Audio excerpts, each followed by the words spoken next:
বন্ধুরা, আমি চলে আসলাম আজকে কল্যাণীতে। এই কল্যাণীর 3টে সেরা পূজা আমি আজকের এই ভিডিওতে তুলে ধরবো।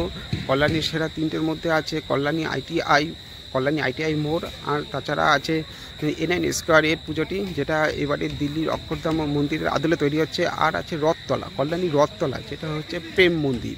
এই 3টে পুজো কবে উদ্বোধন হবে এবং কবে জনসাধারণের জন্য খুলে দেবে তার পুরো আপডেট আমি এই ভিডিওতে তুলে ধরলাম। তোমরা অবশ্যই দেখে কমেন্ট করে জানিও যে এবারের কল্যাণী আইটিআই না রথতলা কোনটা সেরা হয়েছে, অবশ্যই কমেন্ট বক্সে জানিও। প্রথমেই দেখতে পাচ্ছ কল্যাণীর সেরা আইটিআই মোড়ের লুমিনাস ক্লাবের পুজো মণ্ডপটি। এই পুজো মণ্ডপটি ব্যাংককের অরুণ মন্দির আদলে তৈরি করা হয়েছে। মণ্ডপটির উচ্চতা 175 ফুট ও চওড়া 150 ফুট। মন্দিরটিতে ছোট বড় বিভিন্ন মাপের ঝিনুকের অপূর্ব সুন্দর শিল্পকর্ম ফুটিয়ে তোলা হয়েছে।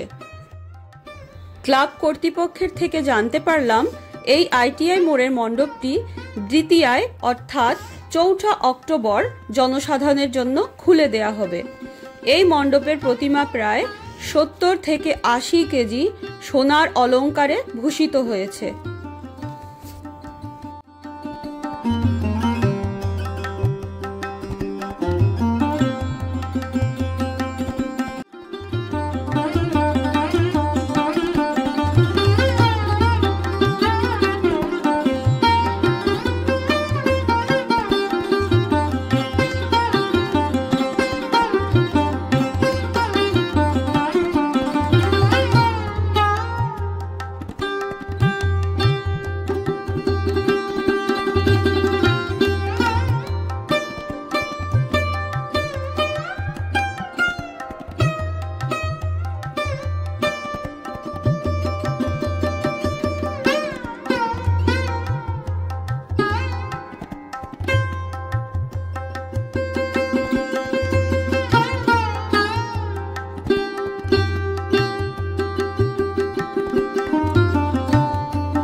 এবারে দেখব কল্যাণী রথতলা মোড়ের পুজো মণ্ডপটি। এই পুজো মণ্ডপটি বৃন্দাবনের প্রেম মন্দিরের আদলে তৈরি করা হয়েছে। মণ্ডপটির উচ্চতা প্রায় 150 ফুট। শোনা যাচ্ছে মণ্ডপটি জনসাধারণের জন্য মহালয়ার দিন খুলে দেবে, তবে এই নিয়ে আমার সন্দেহ আছে। এই ব্যাপারে তোমরা একটু খোঁজ খবর করে নিও।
এবারে দেখব কল্যাণীর তৃতীয় সেরা A9 স্কয়ারের পুজো মণ্ডপটি।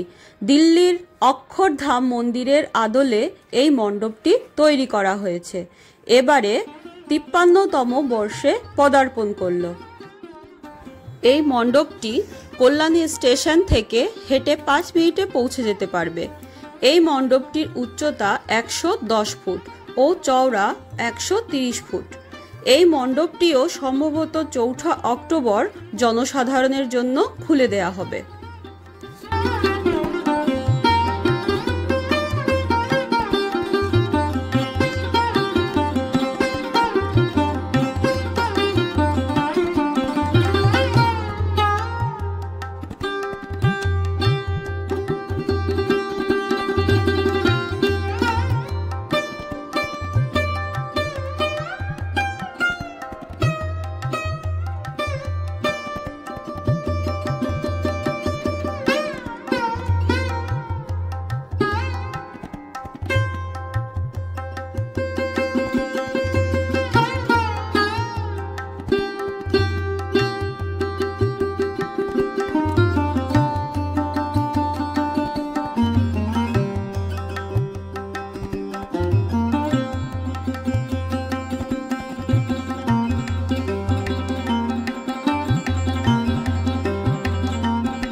তাহলে বন্ধুরা, আজকে কল্যাণীর এই পুজো পর্বটি আপাতত এখানেই শেষ করছি।